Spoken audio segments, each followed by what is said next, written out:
And airline catering workers at Pearson Airport hit the picket lines overnight. The job action began just after midnight. These are live pictures from the scene right now.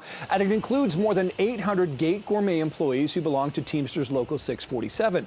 The union says the strike will mean less or no food on about a quarter of all flights out of Pearson, including Air Canada and WestJet. Wages are the key sticking points with the union, saying its members are struggling with the cost of living. Now, Gate Gourmet has issued a statement that reads in part, "Our operations across Canada and globally remain unaffected, and our commitment to delivering high-quality service to our airline customers continues. At our operation in Toronto, we have established contingency plans with our airline customers to minimize any impact on them and their passengers." Well, joining us live in studio this morning is Martin Serqua, president of Teamsters Local 647. Martin, appreciate you being here this morning.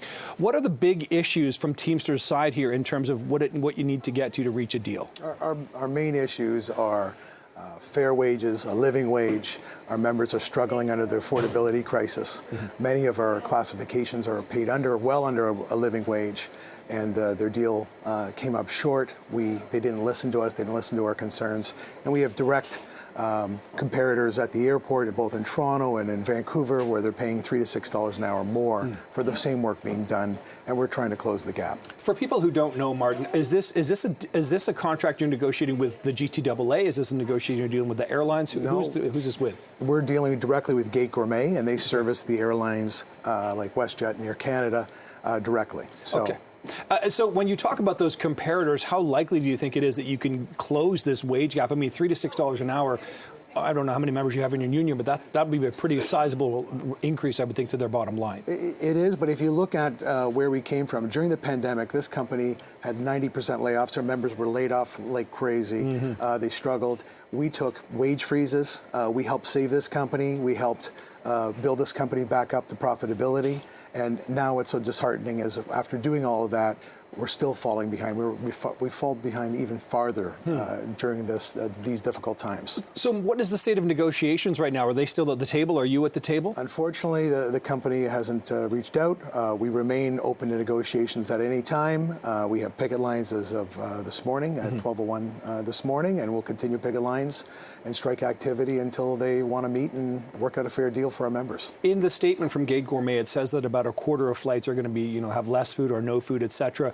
What is the goal of your picket beyond, of course, getting a fair deal? Are you trying to prevent more food from getting to airlines? It's unfortunate that passengers are being treated this way, and it's unfortunate that Gate didn't treat its customers as they should.